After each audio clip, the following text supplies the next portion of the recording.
네, 안녕하십니까. 전 정보관리기술사 최우슬이라고 합니다. 먼저 인사드리겠습니다. 반갑습니다. 자, 그래요. 오늘 139회 정보관리기술사 시험이 있었습니다. 어떠셨나요? 오늘 좀 특별하게 게스트로 실제 시험 보신 분이 지금 옆에 와 계시거든요. 옆에 와 계셔서 제가 현장의 목소리도 좀 같이 이제 들려드리도록 할 거고요.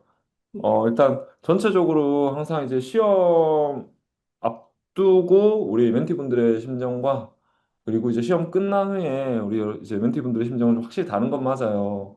근데 분명한 거는 시험 전에는 불확실성이 크다 느끼실 거고 끝나고 나서도 그 불확실성이 더 커진다라는 생각을 할 거거든요. 이건 누구나 똑같은 상황이니까 지레짐작하셔가지고 스스로 결과를 판단하실 필요는 없을 것 같습니다. 결국은 결과가 나와야지 다 아는 거기 때문에 지금은 오늘 이제 쓰신 것들에 대해 가지고 다시 한번 정리를 하고 아마 시험장에서 음, 여러 가지 생각을 하셨을 거예요. 다만 이제 끝나고 나서 여러분들은 스스로 대견하다라고 생각을 하셨을 거고 또 스스로를 칭찬해 주셔야 됩니다. 분명히 이전 대비 여러분들은 성장을 하셨거든요. 그거는 저희 멘토진들이 보장을 할 거니까 너무 이제 지레짐작 하셔가지고 결과를 예측을 하지 마시고 나오면 그때 다시 얘기하면 좋을 것 같고요. 다시 얘기라는 의미는 당이면은 거기에 맞춰가지고 다른 준비를 하시게 될 거고 그렇지 않다라고 하더라도 저희는 항상 앞으로만 가고 있기 때문에 현재의 개선점들을 하나씩 고쳐가면서 그 다음 시험을 또 준비하면 좋을 것 같습니다. 자, 그러면 기출풀이 진행하도록 하겠습니다.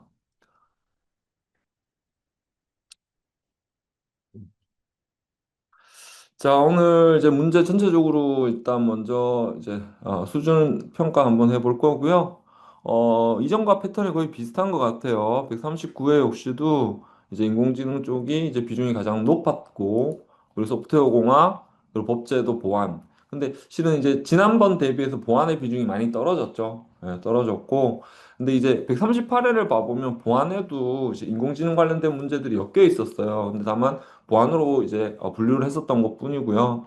그래서 139회 역시도 인공지능 빅데이터 영역의 출제 비중은 그렇게 높았다라고 봐주시면 될 것 같고, 이전 대비 또 이제 특이한 게 원래도 좀 이제 전체적인 도메인에 대해서 이제 골고루 출제를 내고 있었는데 이번도 마찬가지로 이제 디지털 서비스 경영 그리고 프로젝트 관리까지 포함을 시키면서 전체적으로 문제에 대한 형평성은 잘 만들어낸 것 같다는 생각이 들었습니다. 다음 페이지 보시면은 이제 맨 아래 뭐 긴 내용들 쭉쭉쭉 말해놨는데 이건 뒤가 다시 말씀드릴 거기 때문에 전체적인 난이도는 중으로 이렇게 저는 생각을 하고 있습니다. 그래서 왜 중이라고 말씀드리냐면 아마 이제 여러분들 1교시 문제 만나고 되게 반가웠을 거예요. 그죠? 그리고 또 2, 3, 4교시도 지난 시험 대비하더라도 분명히 각각 이제 이교시형의 요새 패턴을 보면 A라는 토픽을 던지면은 그 토픽은 되게 반가운 토픽이거든요. 근데 그 안에 보면 일부 모르는 것들을 좀 지난 회차는 좀 많이 심어놨었어요. 근데 이번 회차 같은 경우에는 그 정도까지는 아니었고 물론 일부 모르는 것들이 있었지만 아주 기본 토픽들에 대해서는 변경 없이 이제 그대로 출제한 문제들도 분명히 있었기 때문에 저는 이제 지난번은 아마 중상이라고 말씀드렸던 것 같고 이번은 이제 중이라고 봅니다. 그리고 약간의 이제 반가운 소식, 반갑다라기보다는 저희 이제 교사님들도 지금 이제 아무래도 저도 이제 멘토로서 이제 활동을 하고 있고 타원에 계시는 분들 멘토진들도 이제 알고 있기 때문에 그분들과 이제 얘기를 해보니 이제 중상 정도로 이야기를 하시더라고요. 근데 저희는 아마 여러분들이 문제의 반가운 수준들을 봐서 저는 이제 중이라고 보니까 좀 기대감을 가지고 하나씩 내용을 보면 좋을 것 같습니다. 자, 다음은 이제 1교시입니다. 1교시는 전체적으로 여기도 마찬가지로 디지털 서비스까지 한 문제씩 출제가 됐고요. 인공지능의 비중이 높습니다.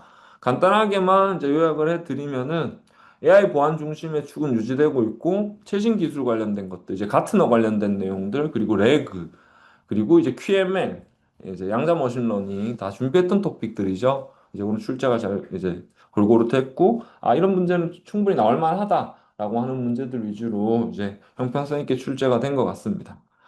자, 이 문제 봐보시면 어떠세요? 반가우신가요?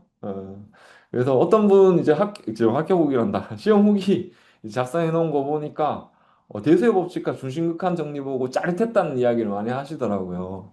그래서 이제 전체적으로 이기도 문제를 봐보시면 WBS부터 이제 중심극한 정리 그 밑에 봐보시면 분산 데이터베이스의 투명성, 과적합, 양자 머신러닝까지 이제 거의 다 이제 다뤄왔던 문제들이에요. 그러나 이제 저는 여기 이제 1교시는 중이라고 봤는데 제가 이제 항상 강조했던 얘기가 있죠. 그게 뭐였냐면은 쉬운 문제는 어렵게 접근을 해라라고 이제 말씀을 드렸던 그 내용입니다. 그래서 아무래도 이 난이도가 좀 낮은 문제들에 대해서 여러분들이 좀 더 쓰시려고 하는 그런 시도가 아마 고득점을 만들어주지 않을까 생각이 됩니다. 자, 그리고 이제 본격적으로 내용을 한번 봐보면 WBS의 작성 방법이에요. 그래서 WBS는 여러분들 반드시 기억해야 될 단어가 뭐였죠? 네, 산출물이라는 단어입니다. 자, 그리고 작성 방법에는 이제 여러분들이 그 작성하는 그 과정에서 어떤 절차라든지 도구라든지 기법이라든지 이것들을 다 아울러서 쓰시면 되는 그 단어가 방법인 거잖아요. 그래서 해설에도 봐보시면 과정부터 그 작성 내용, 작성 기준들까지 그렇게 이제 정리를 해놨고, 음, 아마 이 절차에서도 이제 PMP에서 이야기하는 이제 지식 영역에 대한 절차를 아마 가져다 쓰셔도 저는 충분히 이제 좋은 답안이라고 생각을 하고 있고요. 다만 우측에 작성 기준이라는 거 있죠. 요거는 빠짐없이 작성해 주시기를 부탁을 드립니다. 그래서 작성해 하셨기를 바랍니다. 그래서 관리 가능한 크기, 레벨은 3에서 5레벨, 이제 워크 패키지에 대한 크기, 요거는 이제 우리가 80아워 룰 혹은 2x 룰 기반으로 작성을 하시면 될 것 같고, 미시 기반의 100% 규칙 적용을 해야 됩니다. 그리고 상위 수준의 즉 일정에서 가까운 WBS의 워크 패키지 중 상위 수준에 있는 것들은 디테일하게 가까운 일정이 있는 건 디테일하게 가고 이제 일정이 좀 먼 것들에 대해서는 수행 시점이 가까워지면 상세화시킨다라는 내용들까지 추가적으로 작성하시면 충분히 고득점 받으실 수 있을 거라 생각이 됩니다. 자, 다음은 대수의 법칙과 중심극한의 정리예요. 대수의 법칙과 중심극한의 정리는 제가 이제 계속 강조했던 내용이 뭐였냐면, 대세 법칙은 평균. 지금 우리가 표본에서 뽑은 그 평균이 결과적으로 표본이 많아지면 어디로 간다? 예, 모평균으로 간다라는 거를 여러분들 반드시 언급을 해달라고 말씀드렸었고, 그 표본에 대해 가지고 표현을 할 때 이제 수식 기반으로 이제 뮤라고 하는 모평균을 표현해 주셔도 되고요. 결국은 분산이 작아진다는 의미를 담고 있기 때문에 그 수식으로 표현해도 된다라고 말씀드렸던 기억이 있네요. 그 내용이 첫 번째 일단락에 표현을 했고 중심극한의 정리는 이제 평균과는 좀 다른 이야기인 거고 모집단이 다시요. 표본의 수가 충분히 커진다면 얘는 뭘 가정을 하게 된다? 네, 정규분포를 가정을 하게 된다라는 단어로 이제 정리를 하시면 될 것 같습니다. 그래서 요 내용들 빠짐 요 두 관점만 잘 유지를 하셨다면 이 문제 역시도 점수를 받으실 수가 있고 또 추가적으로 요런 이제 해설집에 표현되어 있는 것처럼 이런 수식들까지 표현이 되면은 더 좋은 점수를 받으실 수 있을 것 같습니다. 자, 다음은 레그 관련된 내용이네요. 그래서 요거는 이제 처음에 레그가 딱 정의가 되고 이제 세 가지 유형을 이야기했었어요. 그게 네이티브, 그리고 어드밴스드, 세 번째가 모듈러예요. 자, 어드밴스의 의미는 뭐냐면 두 가지만 딱 기억하시면 되거든요. 전 절차와 후 절차를 둬서 기존에 이제 네이티브 이제 기본 레그에 대한 성능을 높이겠다는 측면을 가지고 있고 모듈러는 두 가지가 있어요. 신규 모듈하고 신규 패턴들. 그 여기 표현해 놓은 것처럼 신규 모듈에 보면 메모리 추가 생성 태스크 적용 전열 검증이 있고요. 신규 패턴은 모듈 추가 패턴 교체, 모듈 간 흐름 조정 패턴이 있거든요. 그래서 이것들을 조합해 가지고 그 신뢰도를 더 높인다는 그런 장점이 있는 겁니다. 그래서 진화 과정이라기보다는 하나의 유형 측면에서 이 세 가지를 저희가 공부를 했었었고 요게 이제 이번에는 비교 문제로 출제가 됐습니다. 그래서 여기 있는 내용들 하나만 더 정리를 해드리면 어드밴스는 검색과 생성 분리 최적화에 목적을 두게 되고요. 모듈러 레그는 검색 전처리 생성 과정을 모듈화하는 거에 중점을 두게 된다. 공통적인 목표는 뭘까요? 네, 맞습니다. LLM의 신뢰도 향상인 거죠. 그 얘기는 이제 환각이라는 단어들 이런 것도 섞어서도 작성하시면은 더 풍부해 보이지 않을까 생각이 됩니다. 자, 다음은 이제 IT 프로젝트 관리에 발생할 수 있는 부정적 위험과 대응 전략이에요. 그래서 이런 것들은 실은 이제 아무래도 문제를 읽다 보면 위험 그리고 대응 전략 이게 더 머릿속에 확 되뇌이기 때문에 첫 번째 묻고 있는 그 위험에 대해서 혹시 언급을 안 하시면 안 되는데 이런 생각을 좀 들기도 했었었거든요. 그래서 다만 이제 대응 전략은 충분히 잘 쓰실 수가 있기 때문에 그런 실수만 안 하셨으면은 많은 멘티분들께서 충분히 잘 쓰실 수 있지 않았을까 이렇게 생각이 됩니다. 그래서 위험 관리에 대한 개념 혹은 개요로 하셔가지고 개념의 정성 정량. 자, 그 나오고 나면 뭐 해요? 대응 계획 수립해야 돼요. 이런 흐름으로 이제 잡아주셔도 될 것 같고요. 자, 부정적 위험에 대한 내용은 뭐 스코 크립, 골드 플래팅. 자, 이런 것들은 이제 프로젝트 관리에 있는 주요 키워드적인 측면에서 여러분들 접근하셔야 되죠. 그래서 그 외에도 이제 경험적인 측면들까지, 원하나들까지 포함시켜서 작성해 주시면 더 좋았을 것 같다. 자, 그리고 부정적 위험에 대한 대응 전략은 회피, 전가, 완화, 수용, 어스컬레이션입니다. 이 순서가 지금 좀 바뀌어 있기는 한데, 에스컬레이션 메뉴에 수용 맨 밑에, 그리고 회피, 전가, 완화, 이 순서대로 작성해 주시면 더 보기 좋았을 것 같네요. 자, 다음은 소프트웨어 무중단 배포 방식이에요. 무중단 배포는 서비스 운영을 중단하지 않고 신규 버전의 어플리케이션을 사용자가 인지하지 못한 상태에서 새 버전으로 이제 전환하는 방식을 이야기하는 거고, 여러분들이 이제 어플리케이션 개발을 하게 되고, 이전에 전통적인 방식에서는 어떻게 됩니까? 시스템을 셧다운하고 자료 파일 같은 것들을 말아서 밀어넣고 재부팅을 해야 되는 개념을 가지고 있잖아요. 지금은 이제 아무래도 어떤 이미지 배포라든지 형태로 이제 적용을 하기 때문에 이런 무중단 배포를 이제 지향하고 있죠. 자, 그래서 그 네 가지 유형들을 여기서 이야기를 했습니다. 롤링 디플로이먼트, 블루 그린 디플로이먼트, 까나리, 그리고 피처 디플로이먼트. 자, 우리가 이전까지는 까나리까지만 정리를 했었는데 이제 피처도 이제 추가를 해놨었어요. 그래서 충분히 이제 경쟁력 있게 답안이 작성이 될 것 같고, 여기는 지금 3단락에 보시면 리버스 프로시와 로드 밸런싱을 이야기하고 있지만 이뿐 아니라도 실제 이런 배포들을 적용할 수 있는 밸류 체인을 CI/CD 기반의 밸류 체인을 보여주시면 아주 더 좋은 점수를 받을 수 있을 것 같습니다. 자, 우리 옆에 오늘 지금 시험 보고 계신 분이 앉아 계신데 푸셨어요, 이거? 네. 옆에 그 원상원님 와 계시거든요. 3단락 어떻게 쓰셨어요? 빅뱅, 빅뱅하고 비교해줬어요.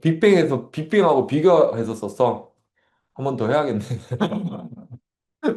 네 가지만 써도 이거 참 쓸 내용이 많은데, 그죠? 그러실 수 있어요. 다음에 또 물어볼게요. 다음에 잘 쓴 거 사인 한번 주세요. 네.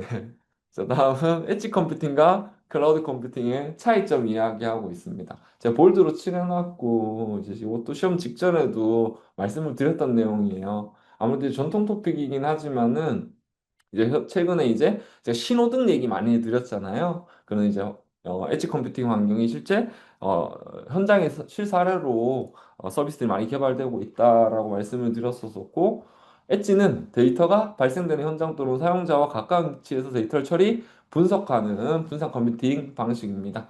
자, 클라우드 컴퓨팅은 인터넷이라는 단어 반드시 나와주면 가장 좋습니다. 물론 이제 코어 클라우드가 중앙에서 관리된다라는 이제 느낌으로 작성을 해도 좋지만은 어쨌든 인터넷이라는 인프라가 기반이 되는 거기 때문에 인터넷을 통해 원격으로 데이터 센터의 여러 자원들을 필요한 만큼 사용하는 컴퓨팅 방식이요. 여기 딱 전통적인 클라우드 컴퓨팅의 정의가 되는 겁니다. 차이점이 있기 때문에 결국 이제 비교를 얘기하는 거고, 이건 목차가 좀 잘못됐네요. 고쳐야 되겠네요. 묻는 대로 목차를 작성하셔야 됩니다. 차이점이라고 쓰시면 될 것 같고, 우측에 왼쪽에 보시면 비용적인 측면에서도 엣지 컴퓨팅도 인프라 투자가 상당히 고가예요. 적은 비용은 아니거든요. 다만 그럼에도 불구하고 코어 대비해서는 아무래도 이제 비용 구축 인프라는 적을 수는 있지만 그 이제 각 영역마다 각 지역마다 다 설치를 해줘야 되잖아요. 그런 차이도 있다라는 거. 자, 그리고 우측에 봐보시면 이제 기술 요소 측면에서 비교를 또 해놨습니다. 그래서 엣지 인프라 여러분들 MEC 그리고 요즘에 엣지 AI 적용되고 있다고 또 말씀드렸죠. 그리고 데이터 최적화 요게 엣지 컴퓨팅이고요. 클라우드 컴퓨팅도 대규모 데이터 센터 클라우드 하면은 꼭 프로비저닝이라든지 가상화 이런 단어 써주시고, 여기 쿠버네티스는 이제 엣지용 쿠버네티스도 있고요. 클라우드용 쿠버네티스도 있지만 아무래도 서비스를 배포하는 측면에서는 기본적으로 이제 클라우드 컴퓨팅 환경에 더 많이 활용이 되고 있기 때문에 이렇게 이제 표현을 해놨습니다. 자, 다음은 분산 데이터베이스 투명성입니다. 이것도 이제 뭐 아주 기본 토픽이기도 하고, 이제 여러분들이 잘 알고 있는 토픽이에요. 예를 들어서 어떤, 저희가 이제 본사가 있고 지사가 있어. 이제 하나의 서버에 있는 시스템들을 사용을 해야 돼.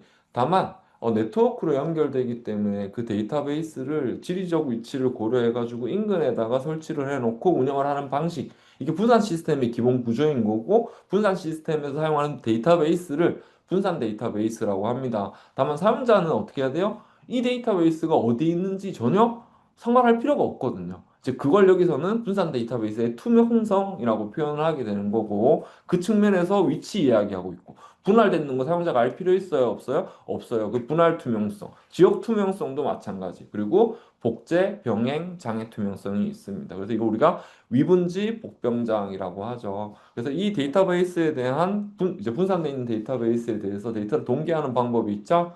투페이지 커밋이에요. 아마 파칙특 참여하셨던 분들은 제가 똑같이 지금 말씀드렸거든요. 그때 얘기했던 거하고 그래서 강하게 내리에 있으셨을 거고 잘 쓰셨을 거라 생각이 됩니다. 자, 다음은 과적합과 가소적합 발생 원인과 해결 방안이에요. 자, 요거는 지금 두 가지를 이제 구분을 했어요. 이거는 여러분들 선택적으로 쓰시면 돼요. 다만 1단락에는 뭐예요? 개념적인 거를 작성을 하고 2단락에 가의 과적합의 원인과 해결 방안. 나의 과소적합의 원인과 해결 방안. 여러분들 선택적으로 적으시면 됩니다. 근데 해설집 같은 경우에는 원인과 해결 방안을 가나로 나눠놨어요. 그래서 과적합은 학습 데이터에서는 성능이 좋지만 실제 데이터에서는 성능이 떨어지는 현상. 과소적합은 적정 수준의 학습을 하지 못해 실제 성능이 떨어지는 현상입니다. 과적합과 가소적합의 발생 원인은 과적합은 훈련 데이터에 대한 과한학습 그리고 파라미터 수가 이렇다면 늘어나겠죠. 그리고 모델 복잡도 증가로 인해서 발생을 하게 되는 거고요. 우측에 바로 가서 대응 방안은 정교화, 차원 축소, 교차 검정, 얼리 스타트, 모델 단순화, 드랍업, 사전학습 등등 여러분들 생각나시는 거 다 쓰시면 될 것 같고 과소적합 학습이 덜 됐다라고 표현을 했어요. 그래서 결론적으로는 학습 데이터가 부족하다는 뜻인 거거든요. 자, 그럼 기본적으로 뭘 해줘야 돼요? 학습 데이터를 늘리면 돼요. 늘리는 것들을 다양하게 작성을 하셔도 전혀 문제가 없을 것 같습니다. 자, 그래서 과소적합에는 데이터 및 학습 시간 증가 요 내용이 중심적으로 작성이 되면 되겠습니다.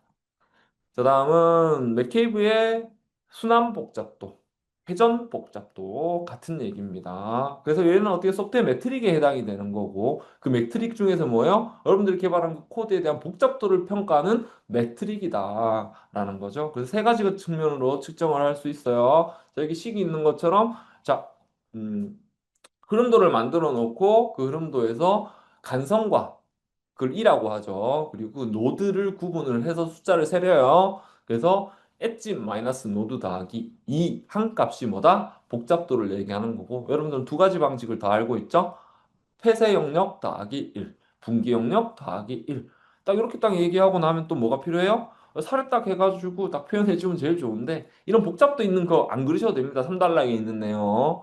이런 복잡 있는 내용 안 그리셔도 되고 간단하게 흐름도 그리셔가지고 계산하는 것만 보여주셔도 충분히 전달이 잘 될 거기 때문에 그렇게 쓰시면 좋을 것 같고요. 복잡도 기준은 뭐 이건 참고하시라고 넣어놨으니까 내용 보시면 되겠습니다. 자, 다음 와이파이 7이에요. 이것도 이제 저 파치팅 하면서 또 말씀드렸던 내용이고 이제 B 11B 표준에 대해서 계속 지금 말씀을 드렸었죠. 자, 그리고 얘는 뭐예요? 또 우리는 그렇죠. 802.11B에 대해서 와이파이 7이라고 말씀을 드렸었고 핵심은 세 가지다. 뭐다? 주파수, 속도. 자, 그리고 기억 안 나시면 미모를 떠올리셔라라고 말씀을 드렸었습니다. 근데 여기는 지금 비교 기반으로 이제 작성을 했네요. 그래서 세븐하고 이제 우리가 8911AX라고 하는 6를 기준으로 이제 비교를 하면서 설명을 했어요. 이것도 괜찮아요. 다만 네트워크이잖아요. 예, 근거리 무슨 네트워크 통신이긴 하지만은 꼭 스펙들 방금 말씀드렸던 전속도라든지 주파수 대역이라든지 이런 것들은 반드시 작성을 해서 눈에 띌 수 있도록 그렇게 표현해 주시면 더 좋을 것 같습니다. 그 외에도 이제 대역폭이 이제 다양하게 존재를 하고 아무래도 대역폭이 넓으면 전달하는 속도는 빨라져요. 아무래도 이제 근거리 무선 통신 특성상 어떤 이제 차단되는 환경에 좀 민감하게 반응을 하는 거거든요. 그래서 지금의 세븐도 그렇고 8도, 8도 그렇고요. 어쨌든 이제 거리가 멀어지거나 어떤 차단되는 환경들이 존재를 하면 네트워크의 성능은 떨어질 수밖에 없습니다. 이제 그런 것들을 여기 보시면 괌이라든지 다중 링크라든지 이런 걸로 좀 더 완화시키고자 한 근거리 무선 네트워크 통신 기술입니다. 자, 다음 CTEM이에요. 이건 이제 같은 해에 있었던 이야기인 거고, 우리 CTEM 하면은 항상 뭘 떠올려라? 그죠? 공격 표면 관리 떠올려라. 그 공격 표면 관리 그 키워드를 여기 쓰셔도 된다고 했습니까? 안 된다고 했습니까? 근데 써도 된다라고 말씀드렸습니다. 그래서 그렇게 하면 충분하게 지금보다 더 많은 키워드들을 작성을 하실 수 있었을 것 같고요. 자, CTEM은 보안 위협 사전 대응을 위해 조직의 중요 자산에 대한 취약점 및 위험을 지속적으로 식별 측정 및 우선순위 지정 대응하는 보안 위협 관리 시스템 환경입니다. 자, 요거 절차 여러분들 키워드로 잘 알고 계시죠? 스코핑, 디스커버리, 프라이, 프라이어리티제이션, 밸리데이션, 모빌라이제이션, 그리고 기술 요소, ASM 바로 나오네요. 공격 표면 관리, 위험 인텔리전스, 위험 모델링, 보안 오케스트레이션 자동화 및 대응, 소아르, 자, 그리고 지속적 보안 모니터링 가시성, 취약점 및 위험 검증, 위험 기반 의사결정이 있습니다.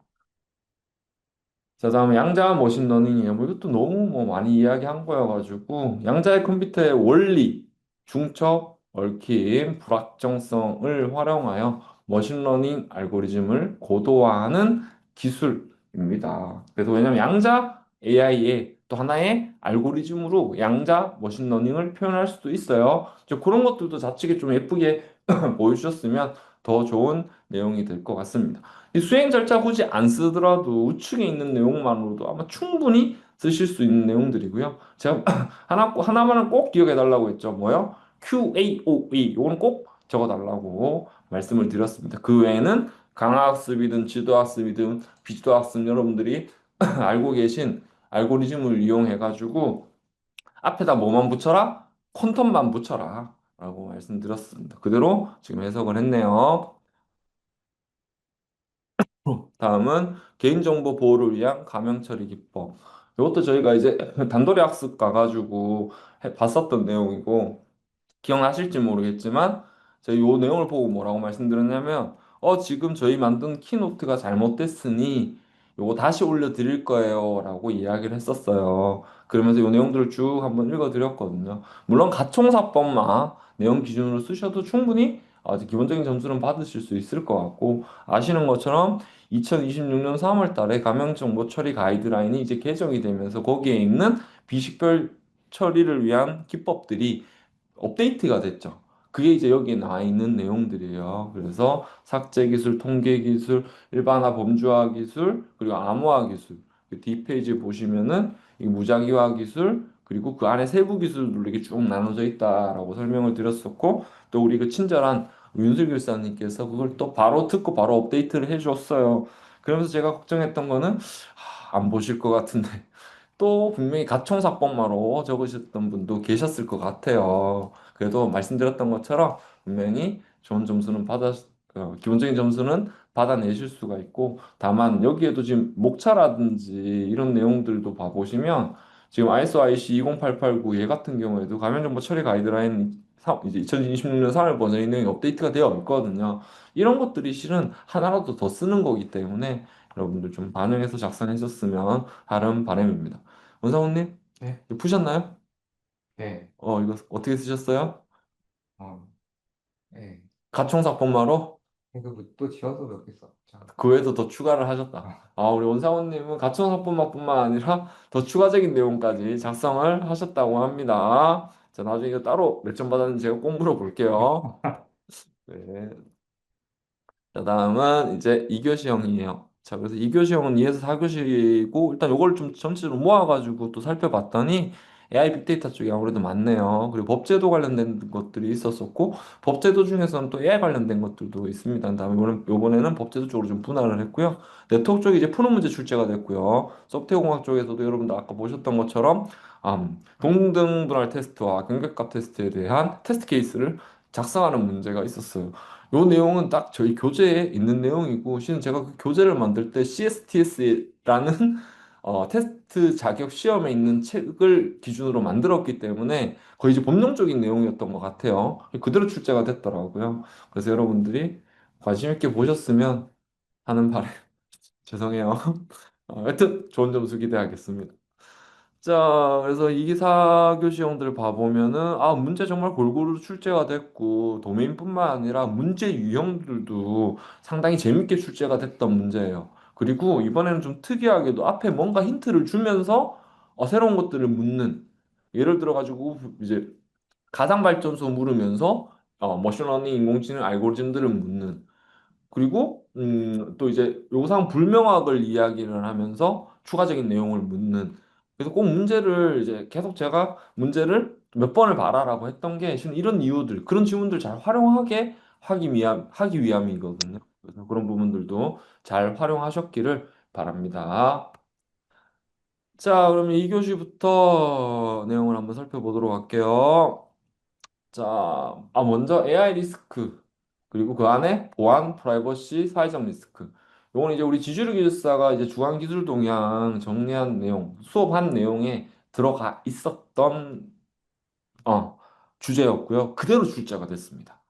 그래서 그대로 출제가 됐고 아마 이제 중앙 기술 동향 그때 정리하는 수업에서 이제 같이 학습을 하셨던 내용이에요.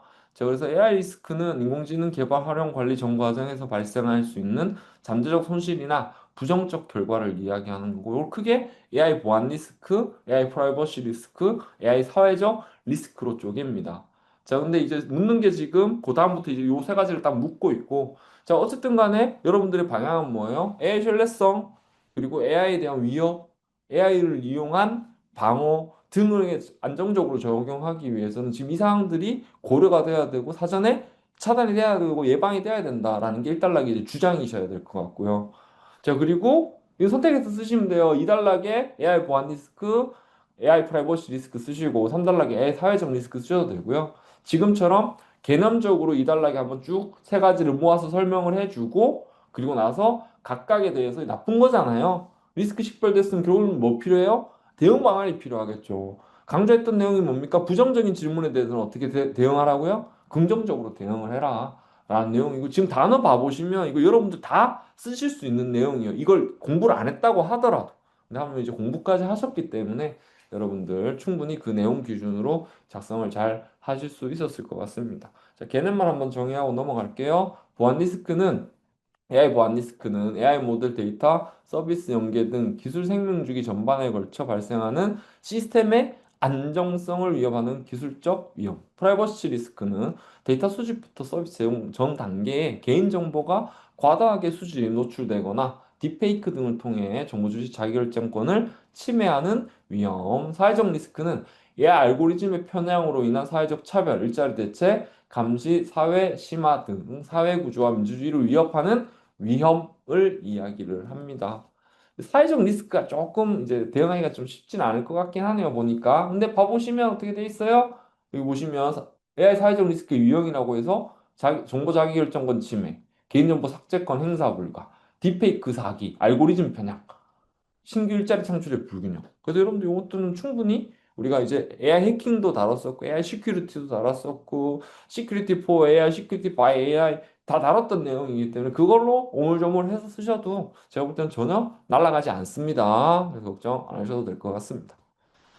자, 다음은 A기업은 X 추진하고 있다.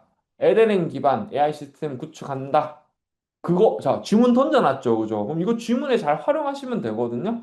그럼 AX에 대한 LLM 적용을 통해서 기업의 생산성과 기업의 효과성을 높이기 위해서는, 우리 회사에 맞는 LLM을 적용할 필요가 있어요. 그 기법이 뭐예요? 레그가 있고, 파인 튜닝이 있고, 그리고 RLHF가 있고, RAFT가 있어요. 라고 이야기를 하시면 끝나는 겁니다. 그죠? 그러고 나서 이제 하나씩 묻는 거 쓰시면 돼. 자, 근데 여기서 이제 RLHF로 여러분들 많이 보신 내용이고, RAFT는 뭐지? 라고 하실 수 있어요. 근데原문 한번 읽어보세요. 레그 앞에 아까 똑같잖아요. 리트라이벌, 어규먼티드, 그리고 파인 튜닝이래요. 그럼 뭐예요? 레그 더하기 파인 튜닝입니다.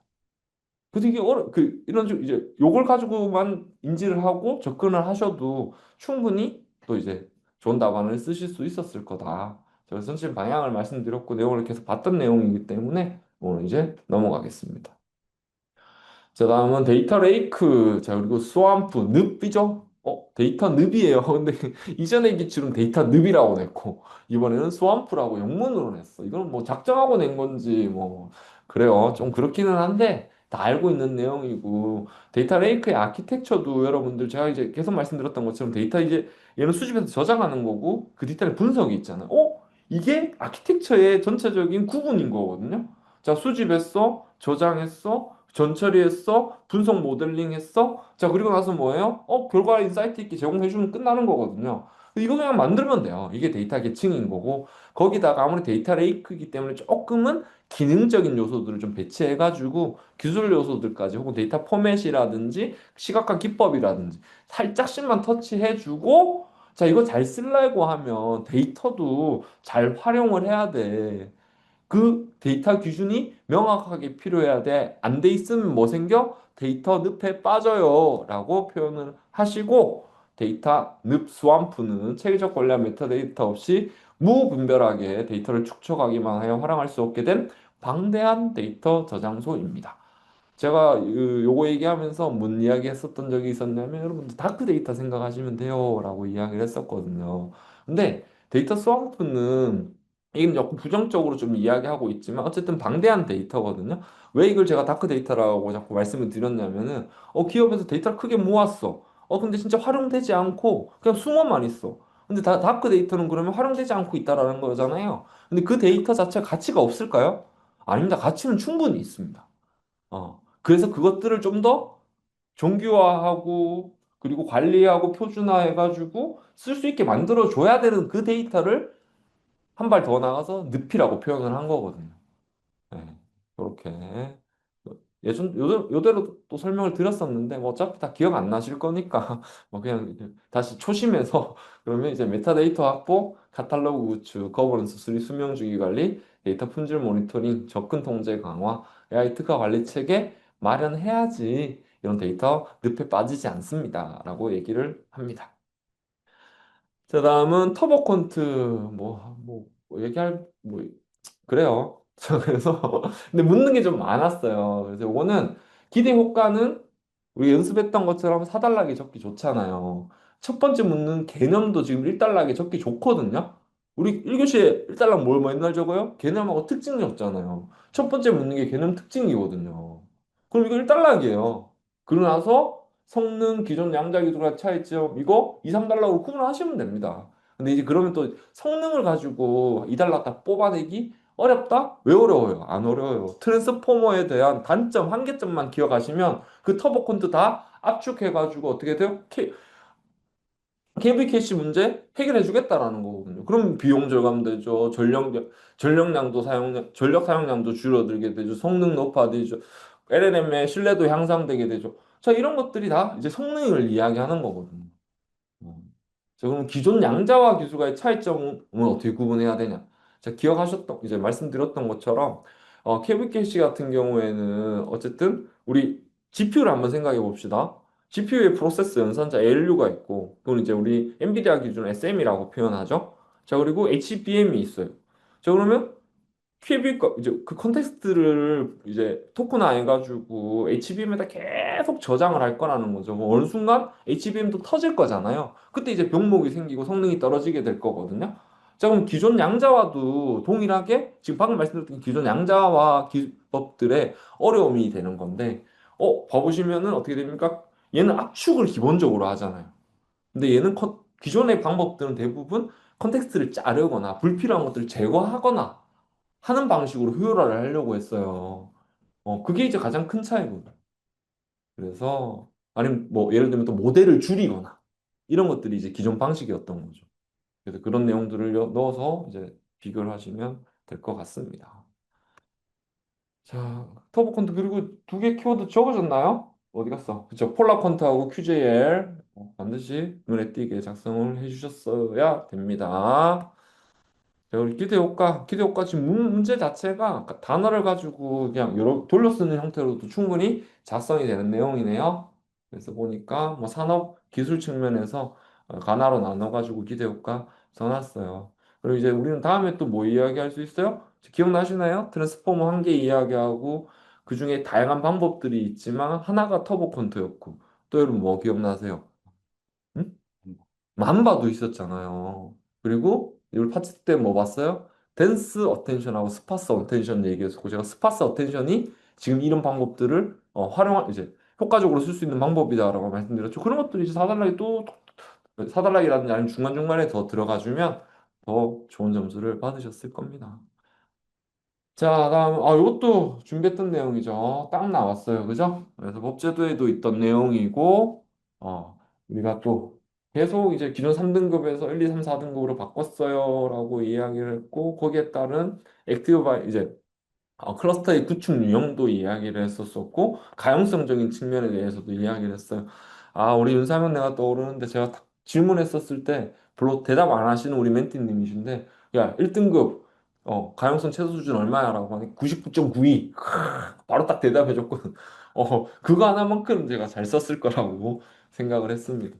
자, SLA는 뭐다? 공공 SLA는 뭐다? 다들 알고 계시죠? 예를 들어서 클라우드 서비스 기준으로 해서 이제 정부 측에서 요청한 거는 이제 99.9가 최소 허용 수준이라고 얘기했고 여러 CSP사들은 뭐라고 했습니까? 너무 과하다라는 이제 갑론을박이 있으면서 결론적으로는 이제 A 등급에 대해서는 99.92, A2 등급에 대해서는 99.90, 그리고 A3에 대해서는 99.88, A4에 대해서는 99.85입니다. 자, 근데 이것도 20년 이게 4월 달이었죠? 4월 달에 기준이 바뀌게 됐고 기존에 이제 서비스 등급 분류 기준이 국민 요양도 서비스 파급 대체가능 사용자 수가 아니었어요. 아니었고 이번에 이제 이렇게 바뀌었던 겁니다. 자, 그리고 또 뭐 물어봤어요? 위약금 체계 이런 것도 물어봤네요. 이 위약금 체계도 교재 있습니다. 자, 요거에 대해서 제가 말씀드렸었고 그래서 80에서 85점 미만 80점 이상은 월 계약 금액의 10%로 위약금 부과, 80 미만은 월 계약 금액의 20% 부과입니다. 연간 평가 측면에서도 이 내용들 그래서 읽어드렸던 기억이 있네요. 자, 근데 이거 제가 방금 말씀드렸지만 이게 다 못 썼을 거예요. 근데 이런 비슷한 냄새 나게라도 쓰셨으면 점수를 받으실 수 있을 겁니다. 자, 가치평가, 이것도 뭐 어마어마하게 이제 준비했던 내용인데, 개념과 가치평가 방법론은 기출입니다. 그죠? 자, 그러면서, 자, 연계시키면 돼. 자, 가치평가했어. 그럼 데이터에 대해 가지고 실제적인, 이제 정량적 의미를 부여를 하는 이유가 뭐예요? 저 기업이라든지 기관에서 데이터 거래하면서, 그죠? 가치에 대해서 인정을 받으라는 이야기잖아요. 자, 그러면 뭘 하려고 할까요? 기업에서는? 데이터를 자산화시키려고 할 거거든. 그럼 자산화된 게 또 어떻게 돼요? 공유될 수 있는 환경을 만들 거고. 그럼 누구나가 와가지고 데이터를 거래할 수 있는 그런 생태계를 조성하려고 했던 게 데이터 거래법이에요. 어. 다 말씀드렸어요. 그래서 여기 보시면 데이터 가치 평가 방법론이 수원시 다들 기억나시죠? 자산화는 조직 내에 산재된 데이터를 단순 저장 정보가 아니라 경제적, 전략적 가치를 창출하는 자산으로 관리, 활용하는 활동입니다. 자, 활용 사례는 뭐 여러분들 다 잘 만들어내시니까 또 이제 여기 있는 내용을 보고 이런 거구나라고 하실 필요 없고 오케이. 다양한 산업에서 자산화시킬 수 있는 데이터는 무궁무진하고 그걸 이제 여러분들이 아시는 사례한테 빗대가지고 냄새나게 쓰시면 됩니다. 그 다음은 3교시입니다.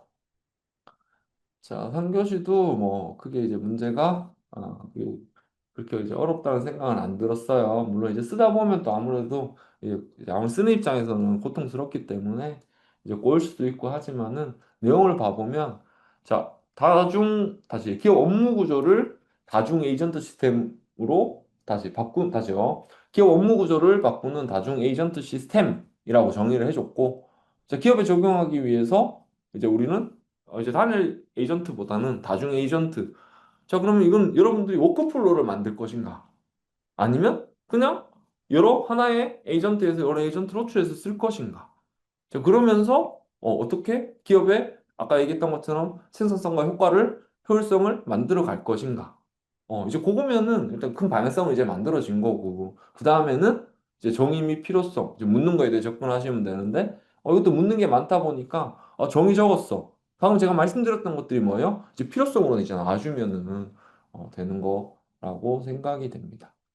자, 그래서 그중에 이제 단일 다중 에이전트에 대한 비교라고 이제 되어 있네요. 그래서 이제 보시면은 여기 아까 제가 말씀드렸던 그런 프로토콜들도 연계해서 작성을 하시면 될 것 같고요.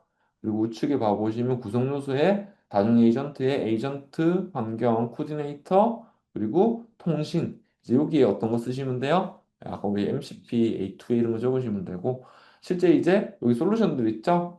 FIPA ACL, KQML이라고 제가 말씀드렸던 기억이 있고 밑에 넷 로고, 메사, 제이드 요것만 좀 기억을 하자라고 했었던 기억이 있네요.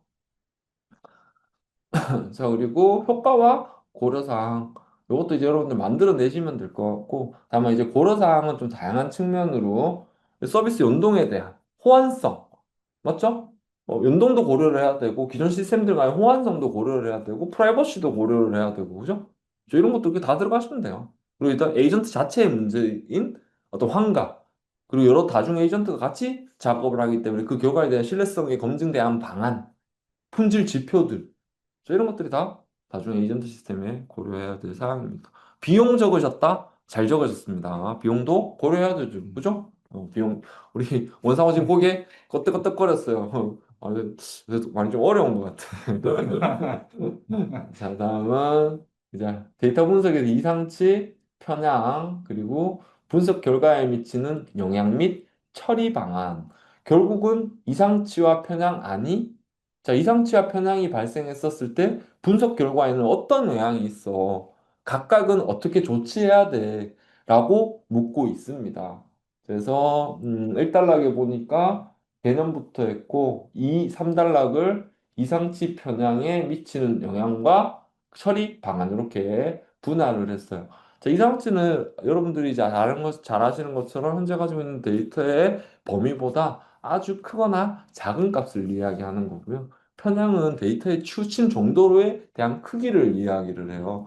분산과 편향은 좀 틀린 거죠. 편향이 발생했을 때는 어떻게든 정밀도가 이제 떨어지는 상황이 이제 발생을 하는 거예요. 그래서 이제 그런 단어들까지 적어주시면 될 것 같고 결론적으로는 핵심적인 뭐예요? 왜곡된 결과를 받으실 수가 있다라는 거죠. 그래서 이제 제가 저거 뭐 이상치 항상 얘기하면서 3억짜리 연봉자를 계속 말씀을 드리잖아요. 이제 그런 부분들 떠올리셨으면 좋았을 것 같습니다. 처리 방안 이건 탐지하고 처리를 다 적어놨네요. 이상치에는. 근데 뒤에 가면 또 이상치 탐지가 다른 교시에 또 출제가 됐죠. 그래서 같은 내용을 적으시면 됩니다. 그래서 이건 둘 다 적으셔도 괜찮으니까 탐지의 뭐 Z스코어, 시각화 기법, 뭐 비지도 학습 알고리즘들, 이상차 처리는 대치, 삭제, 극단치 기준 적용 이런 게 있고 편향은 데이터에 대한 균형화. 요걸 이제 여러분들은 정규화 이런 거 쓰셔도 돼요. 자, 그리고 다양성, 그리고 추가적인 정제 이런 것들 쓰시면서 정리하시면 되겠습니다. 다음은 명확하지 않은 요구 사항으로 발생하는 소프트웨어 품질 저하 문제를 기술 부채, 코드 스멜, 리팩토링 측면에서 설명을 해라.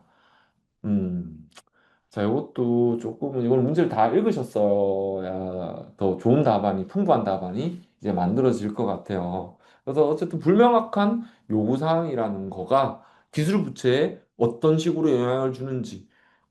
결론적으로는 기술 부채가 발생한다라는 거는 해야 될 작업들이 아직 많이 남아있고, 그로 인해서 품질은 떨어지게 되는 거잖아요. 그럼 불명확한 요구사항이라는 건 뭐예요? 어, 모호한 어플리케이션, 모호한 설계. 그죠? 아니면 제 작업. 이런 거 다 부채잖아요. 그죠? 근데 그걸 우리가 뭐 의존적 기술 부채, 그죠? 그래서 어플리케이션적 기술 부채 이런 단어로 이야기를 했었거든요. 그런 것들 키워드라 생각하고 가볍게 넣으시면 돼요. 그럼 여기 보니까 코드 부채, 설계 부채, 테스트 부채 이런 단어를 지금 이야기를 하고 있고요. 코드 스멜도 어떻게 유지 보수성을 떨어뜨리는 현상을 이야기하는 거죠. 그래서 이 당연히 자연스럽게 또 기술 부채 역시 유지보수성을 떨어뜨리는 상황을 만들어낼 수가 있고 마찬가지 코드 스멜 유형도 얘기를 하고 요구사항 측면에서의 코드 스멜 해결 방안을 같이 지금 이야기를 하고 있습니다. 그래서 이런 것들도 좀 예, 그래서 질문을 잘 보라고 말씀을 드렸던 거예요. 리팩토링은 어떻게 됩니까? 최종적으로 기능은 지금 동작을 하고 있고, 둘 다 공통점이 뭐예요? 기술 부채든 코드 부채든 기능은 구현이 되고 있는 상황, 동작이 되고 있는 상황인데, 말씀드렸던 것처럼 빛을 만들고 유지보성을 떨어뜨리게 되는 거잖아요. 그런 쪽으로 해결해야 될 방법이 뭐예요? 리팩토링이 되는 거예요. 그래서 이것도 이제 기존 내용을 가지고 쓰시고, 이제 효과적인 측면에서는 좀 다양하게 이야기를 하고 마무리를 했습니다. 오늘 좀 시간이 좀 쫓겨서 이렇게 쓴 부분도 있는 것 같은데, 요산 측면에서에 대한 리팩토링도 조금 고민해 보실 필요도 있을 것 같아요. 자, 다음은 테스트 치롤리 화이트박스와 블랙박스 개념 및 기법 비교. 자, 동등과 경계값 분할, 다시 동등분할과 경계값 테스트 기법을 적용한 테스트 케이스 작성입니다. 결함치 조집, 결함 초집 살정은 여러분들 너무 잘 아시는 내용이고, 화이트박스 내부 로직을 보면서, 그리고 블랙박스는 입 출력값을 기반으로 테스트 케이스를 설계하는 기법이에요. 자, 그래서 우리가 다시 명세구조 경험. 명세와 경험은 뭐다? 블랙박스. 구조는 화이트박스라는 거 알고 있고, 거기는 테스트 설계기법 쭉 나와줘야 되고, 하물며 지문, 이제 문제에 나와 있는 동등과 경계값은 얘는 반드시 어디에 들어있다라고 터치를 해주시는 게 자연스러운 전개가 될 수가 있겠죠. 자, 그래서 문제는 요겁니다. 요 교재에 그대로 있는 내용입니다. 다만 에러 값만 하나가 클래스로 더 추가가 됐어요. 그래서 요거는 이제 살짝은 헷갈릴 수 있는 내용일 것 같다. 근데 제가 볼 때는 이거 그냥 쓰시면은 큰 대세에 지장 없습니다. 동등은 뭐예요? 대표값 하나 지정해주면 되고, 경계는 지금 여기 보이는 대로 이렇게 딱 표시해 놓고, 그 각각 경계 안쪽, 바쪽 그 값, 그럼 이거는 3밸류가 되는 거고, 그죠? 그리고 혹은 안쪽 기준으로 해가지고 바깥쪽 기준으로 해가지고 하단은 안쪽, 다시 하단은 바깥쪽, 상단은 안쪽. 이렇게 해서 이제 구분을 하게 이제 테스트 케이스를 각각 만들어내면 끝나는 거거든요. 다만 이제 에러는 여기 보시면 그 범위를 벗어나는 값으로 이제 하나의 대표 값을 정의해서 테스트 케이스를 이제 설계하고 마무리를 했습니다. 이거 다 맞아야 되냐? 다 안 맞아도 됩니다. 근데 경계하고 여러분들 대표 값은 분명히 쓰실 수가 있어요. 그래서 많은 분들이 보셨기를 바랍니다. 자, 다음은, 이거는, 야, 또 이거는 반대로 많은 분들이 안 푸셨을 거야. 근데 문제 똑바로 안 읽었으면 풀었을 거야. 그래서 양쪽 다 존재를 하셨을 것 같고, 이지탐색 트리 너무 좋아하시죠? 자, 근데 이게 라우팅에 뭔 관계가 있는데 이걸 묻고 있어요. 이거 우리 혜원 교사님이 찾아보니까 이 논문이 있다고 하더라고요. 논문이. 아주 지독한 문제예요. 지독한 문제. 근데 또 이것도 생각을 해보면 충분히 쓰실 수가 있어요. 탐색 트리의 목적이 뭐예요? 목적이. 탐색 최적화. 그죠? 자, 그리고 나서 그게 가장 기본적인 거고, 다음에 얘는 단점도 있는 거잖아요.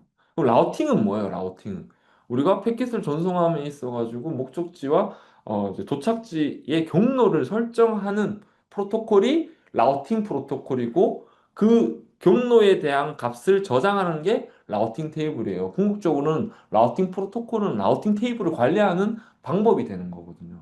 그래서 방금 얘기했던 것처럼 탐색 효율성, 계층적 구조 가져가고, 그리고 비교 기반 판단, 최적 경로 탐색, 자료 구조 활용, 악택 패러다임 적용, 즉 요즘에는 뭘까지 적용을 해? 소프트웨어적인 측면까지 제어를 하잖아요. 그럼 이걸 이때 이진 탐색 트리 기반으로 해서 제기적 구조로 만들어 간다라는 걸로 이렇게 표현하셔도 제가 볼 때는 고득점입니다. 고득점. 그래서 헉해서 이진 탐색 트리만 보고 들어갔다가 망했다라고 생각을 하신 분들이 라우팅만 잘 인지를 하셨으면 충분히 내용이 답변이 될 거고, 그 논문은 기가 막히게 우리가 읽기 싫은 형태로 되어 있어요. 그래서 제가 이렇게 말씀을 드리는 거예요. 네. 다음은 이것도 이제 교재에 있었던 내용이죠. 그래서 오늘 이제 딱 지금 시간상 내용은 더 업데이트가 될 거고, 이제 딱 답만 기준으로만 좀 썼어요. 그래서 자, 이게 우리가 뭡니까? AI 학습 다시 AI 데이터 품질 관리 가이드 이제 버전 3.5가 이제 세 권의 형태로 되어 있고, 1권이 여기 보시면 AI 데이터 품질 관리 가이드라인 이렇게 명시가 되어 있어요. 거기 내용 보면은 예약 숙련 데이터의 특성, 그리고 품질 관리 지표, 품질 관리 활동. 제가 이제 기억하라고 말씀드렸던 것들은 품질 관리 활동 다 똑같으니까 걱정하지 마시고 이 절차만 기억을 하고 있어요. 이 절차 아무것도 없어요. 다음에 이 지표가 살짝 그렇죠, 그죠? 그래서 여기 보시면 구분부터 상세 지표까지 인지를 하시는 게 제일 좋다. 우리 교재는 뭐까지 돼 있어? 제가 빨간색까지 해놨어. 왜 빨간색을 했나요? 지난번에 여기 데이터 정확성을 적합성이라고 제가 오타 쳐놔가지고 빨간색으로 해서 다시 한번 배포도 해드렸었거든요. 뭐 당연히 안 봤을 거라고 알고는 있지만 알고는 있지만 우리 또 한번 주간모의고사에서 풀어보기까지 됐던 문제인데 그죠? 어. 그래서 그 감적으로 아마 쓰셨으면 또 이제 또 우리 윤상현 또 되게 좋아하거든요 이런 문제. 음. 네, 좀 푸셨기를 바랍니다. 자, AI 학습용 데이터의 특성이에요. 자, 이거는 근데 그 가이드라인이 좀 문제가 있는 게 뭐냐면은 특성과 지표를 혼용해 줬어요. 그래서 첫 권에 딱 봐보면 거기 몇 줄로 해가지고 애 학습용 데이터라고 해서 소술로 딱 적어놓은 내용이 있거든요. 그 뒤에 가면 다시 특성이라고 하고 이 지표를 또 얘기를 해요. 그래서 좀 가이드라인이 좀 헷갈리게 돼 있기는 해요. 그래서 다만 어쨌든 우리가 지표라는 거는 여기 있는 내용들 기준으로 정리를 할 수가 있기 때문에 특성에 대해서만 애 학습용 데이터 왜 필요한데? 이것만 생각하시면 되거든. 왜? 모델 정확도 높이려고. 대규모 데이터는 또 왜 필요한데? 모델 학습 파라미터 만들려고. 그 결과는 뭐예요? 대규모 모델 적용하려고. 실은 그 맥락으로 다 정리가 되어 있거든요. 그래서 여기 그런 내용들이 지금 정리가 되어 있고, 지표는 준비성, 완전성, 유용성, 기준 적합성, 기술 적합성, 통계적 다양성, 구문 정확성, 의미 정확성, 알고리즘 적정성, 유효성이 있습니다. 자, 이제 요 그림 딱 보니까 이제 와닿으시죠? 네, 요 그림입니다. 그래서 뭐 품질 관리 같은 저기 있는 내용까지 쓰셔야 되는데 큰 어려움이 없어요. 그래서 이건 만들어 쓰실 수도 있어요. 네, 프로세스만 잘 잡으시고 자, 그래서 단계가 준비 계획, 구축, 운영, 활용, 프로세스가 준비 계획에는 구축 계획 수립, 구축에는 획득 수집, 정제, 가공, 학습, 운영 활용에는 데이터 운영 활용이 있습니다. 그래서 여기 있는 뷰 가지고 관리 활동 딱딱딱 만들어 쓰시면 되실 것 같습니다. 자, 다음은 이제 4교시네요. 그래서 4교시가 조금 힘들었다고 하시는 분들이 있으신 것 같아요. 아무리 COS가 두 문제가 있고, 근데, 음, 그래요. COS도 빈출 문제라서, 빈출 문제라서, 손댔으면 잘 쓰셨을 겁니다. 저는 여기 보시면, 서브네팅 관련해서, 여기 뭐 슈퍼네팅과 서브네팅, 그리고 서브네팅의 동적 버전을 뭐라고 하죠? VLSM이라고 하죠? 이 풀이 문제 나왔잖아요. 이걸 과감히 좀 풀어줬으면 하는 생각이 있었거든요. 푸셨어요?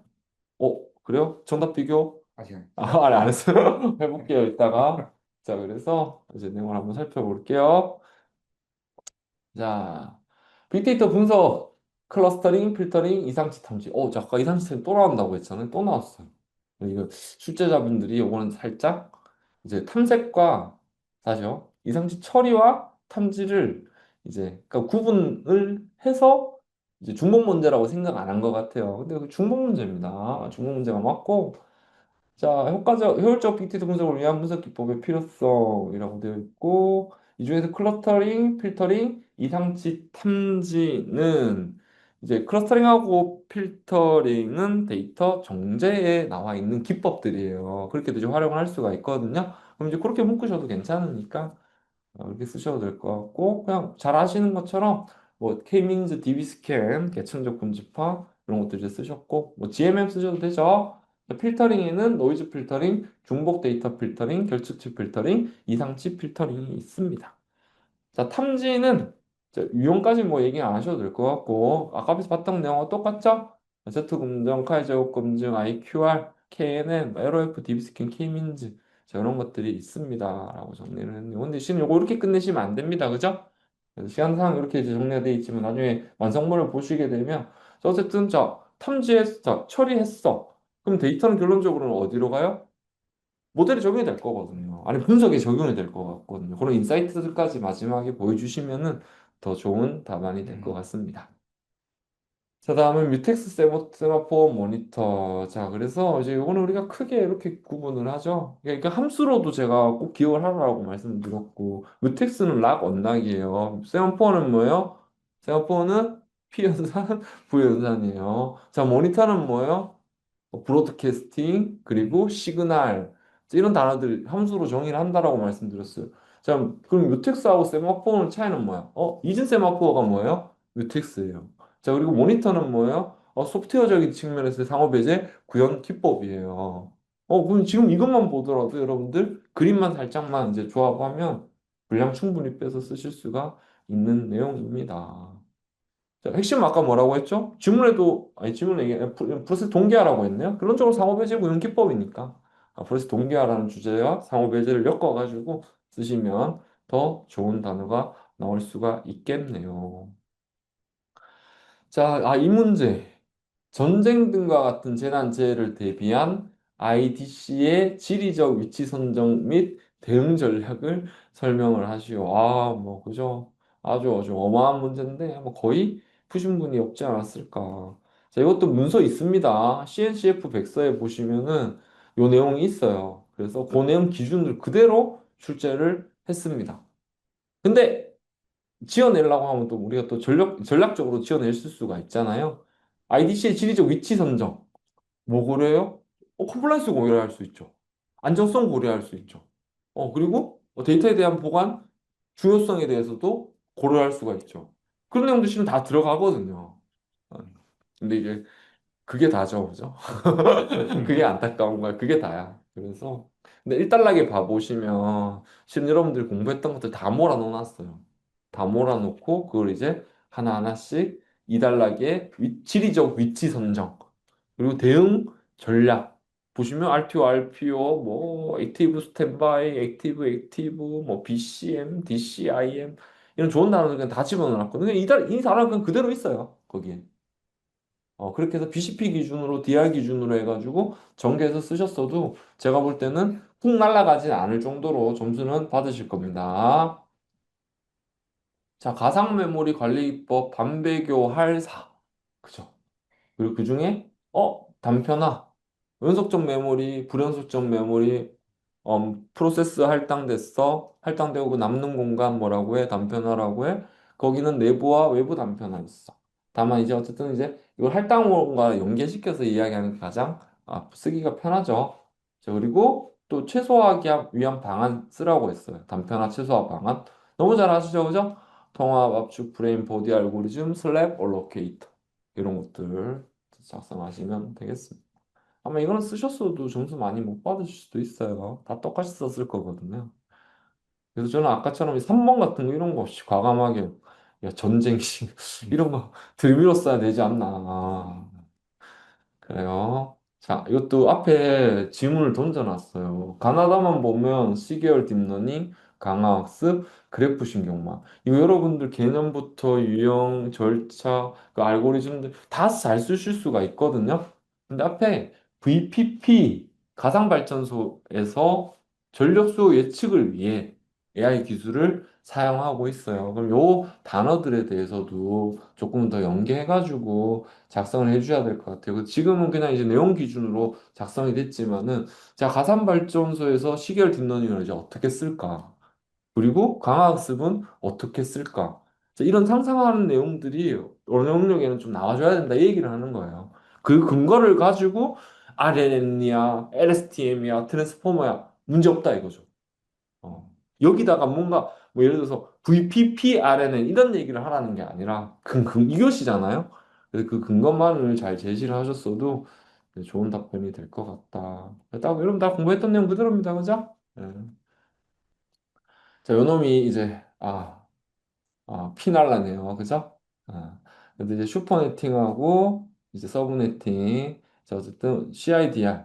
이제 클래스리스한 이제 주소 체계에 주소를 통합 관리하는 거예요. 그래서 프리픽스 기반으로 해가지고 이제 네트워크 아이디와 그리고 사용하지 않는 호스트 아이디로 이제 구분을 하게, 죄송합니다. 사용하는 호스트 아이디로 이제 구분하게 되는 거고, 문제는 지금 보면 되게 친절하게 내긴 했어요. 그 슈퍼네팅과 서브네팅은 뭐예요? 슈퍼네팅은 말씀드렸던 것처럼 네트워크가 여러 서브넷으로 분할되어 있고 유효한 호스트 IP가 많은 상황이에요. 그때 이걸 하나 통합하는 걸 이야기하는 거고, 서브네팅은 어떻게 됩니까? 이 통합되어 있는 네트워크를 다시 어떤 조직 단위라든지 목적의 서비스의 형태에 따라서 이제 분리하는 네트워크 분할 방법을 이야기하는 거고 그러다 보니까 예를 들어서 동일한 서브넷은 네트워크 대역에 따라서 동일한 IP 주소를 할당할 수밖에 없거든요. 그러다 보니까 또 UIP가 늘어나는 거예요.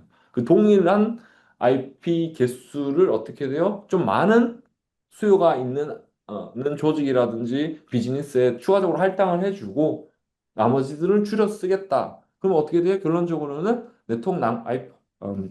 네트워크에 대한 낭비를 이제 최소화할 수가 있게 되는 거죠. 그게 이제 VLSM입니다. 자, 근데 요거는 VLSM 풀 때는 반드시 기억하셔야 될 게 가장 호스트 IP가 많이 필요한 것부터 할당을 해줘야 되고요.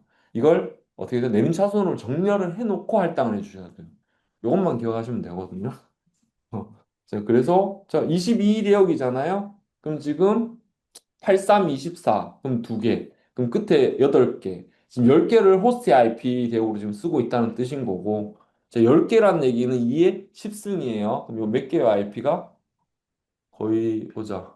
256에 2승 2승 하게 되면은 1000 몇 개 될 네. 거잖아요. 자, 그럼 지금 이만큼이 지금 우리가 쓸 수 있는 IP가 있는 거야.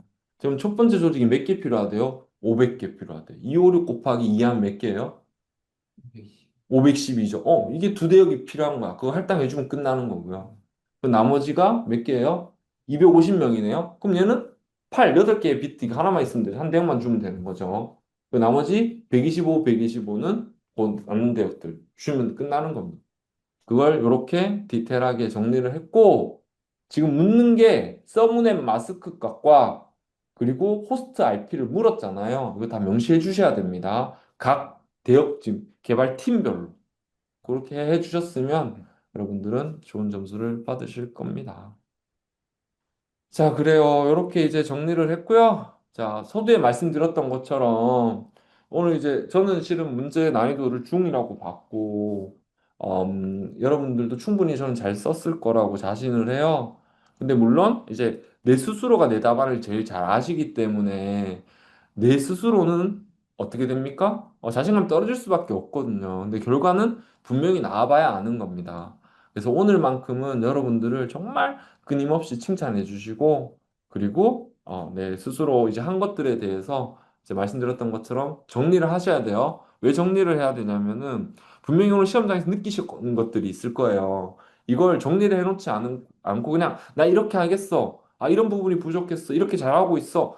이것들 정리해놓지 않으면 또 있고 또 반복하게 되거든요. 그렇기 때문에 명확하게 그 기준 잘 정리해 놓으시고 그리고 나서 이번 주는 조금 몸도 좀 푸시고 맛있는 거 좀 드시고요. 또 저희가 24일, 25일부터 24일 토요일인가요? 맞나요? 23일이 토요일이네요. 23일, 24일부터 이제 또 이제 8월 시험을 향해서 달려가야 되니까 강약은 조절할 수는 있지만은 절대 놓으시면 안 됩니다.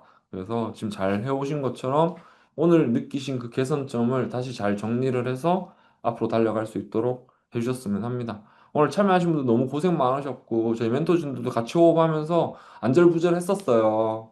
그래서 그 간절함과 바람들이 꼭 결과로 나오기를 다시 한번 기원하겠습니다. 자, 오늘 이제 같이 참여하신 우리 원상호 멘티님 같이 계시거든요. 원상호 멘티님을 위해서 박수 한번 쳐주세요. 아, 대단한 용기예요. 감히 여기로 오다니. 그래요. 수고 많으셨습니다. 여기까지 하겠습니다.